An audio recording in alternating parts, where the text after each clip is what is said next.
Did you know that last year alone, around 500,000 people in more than 80 countries took this Korean language test? And every year, that number keeps growing. If you're learning Korean, you've probably heard the word TOPIK at least once before. What exactly is TOPIK, and why are so many people taking this exam? And more importantly, should you take it one day, even if you have no plans to move to Korea? Let's talk about that in this video.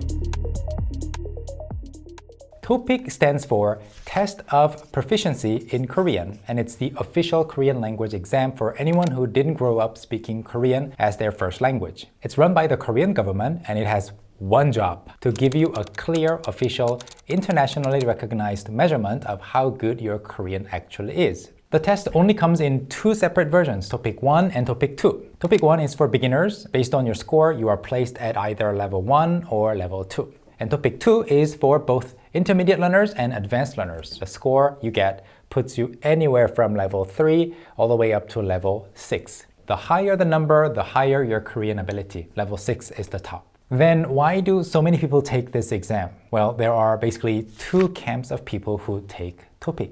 Let's start with the first one. The first group is people who need it. If you're planning to do anything official in Korea, TOPIK is probably going to come up at some point. Want to study at a Korean university or grad school? Well, most of them require level 3 or higher just to get in, and a lot of them require level 4 before you can graduate. Or looking for a job in Korea, or even at a Korean company in your own country, TOPIK is one of the most common things they will ask for. Or you might need a visa like the E7 work visa or the F2 residence visa. Well, TOPIK is a key part of that evaluation. So basically, if your plans involve Korea on any serious level, this test is part of the journey. But what if you don't plan to live in Korea?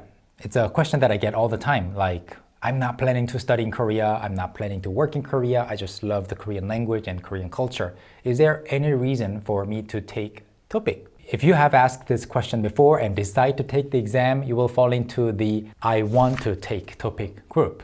And I honestly think there are some good reasons to actually try taking it at least once. Number one, you can find out where you actually stand. Because when you study a language on your own, especially with so much content available these days, it's surprisingly hard to know your real level. You might feel intermediate, but you might still feel stuck at beginner. But feeling isn't actual measuring, right? And in that sense, taking TOPIK can be great because it gives you an objective number. Number two, it turns a vague goal into a visible one. You know, getting better at Korean is actually impossible to literally finish, right? But reaching TOPIK level 4, that's a more realistic goal. You know what it looks like, and you know when you've hit the goal, and you can build a plan around it. And number three, it forces a more balanced study habit. Be completely honest with yourself and think about it. When you study Korean on your own, you probably lean toward your favorites, right? Maybe you watch a lot of dramas, so your listening is great, but your reading is slow, maybe. Use Talk to Me in Korean stories to fix that. Maybe your vocabulary is huge in K-pop topics, but tiny in everyday news. We have a wonderful book called News in Korean for that.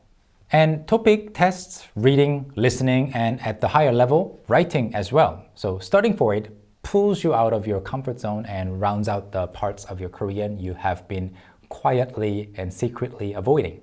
And number four, you never know when you will need it. Here's the practical reason. Your TOPIK certificate is valid for 2 years and officially recognized, right? So even if you don't have plans right now, like a job opportunity, an exchange program, a scholarship, or a partnership, life happens. If an opportunity shows up quite suddenly and the deadline is tight, you will be glad you already have it. So even if Korea is just a passion for you, not a specific plan yet, TOPIK can still be worth it. Now, if you're thinking, okay, I want to do this, here's what you need to know. The official website is topik.go.kr, GO standing for government. That's where you register, check your test center, and get your results. Within Korea, the test is held 6 times a year. If you include the IBT version, answering on a computer instead of paper, there are even more chances throughout the year. And the test is also offered in various locations around the world, so please check the official website for availability.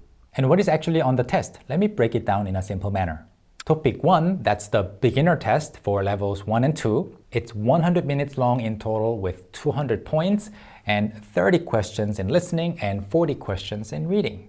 Topic 2 is for intermediate and advanced, levels 3 to 6, 180 minutes long in total with 300 points. 50 questions in listening, 4 questions in writing, and 50 questions in reading.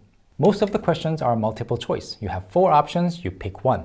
And the writing section on Topic 2 is the only place you have to actually produce Korean from scratch. So that's why you might need or want Topic and how Topic works. How do you actually get ready for it if you want to take it? I think there are basically 3 approaches and most people use some combination. Option 1, a Topic prep school. If you want to go that route, there are language schools, especially in Korea, that run dedicated Topic prep classes. I personally don't have information about which ones are good schools or good classes, but the downside is you have to be near a school and it costs more money than the other options. So therefore, it might not be great if you're studying remotely or on your own. Option 2 is using past exam papers from the official site. The official Topic website has past test papers you can download and try. This is honestly really valuable because you can get a feel for the format, the timing, the question style, and everything.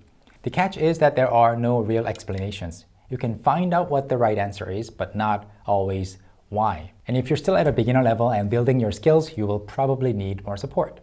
And option 3, Talk to Me in Korean's Topic books. This is the part where I get to talk about what we have built, and I am genuinely proud of these. Our team spent a long time creating our Topic 1 and Topic 2 books. They're not just collections of questions. They walk you through the structure of every section, the kinds of questions you will actually see, the patterns that will come up again and again, and exactly the strategies that work for each part of the test. So for these 2 books, we actually analyzed every single Topic test that has ever been made and run to give you the best practice questions and really help you see the common patterns and question types. We also have a separate booklet that contains essential vocabulary and grammar that you need to review before taking the actual exam after studying with these books.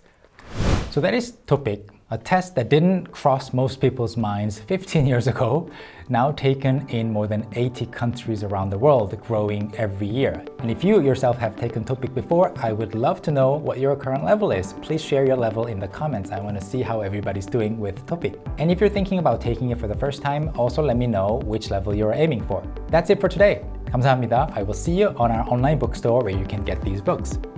Bye!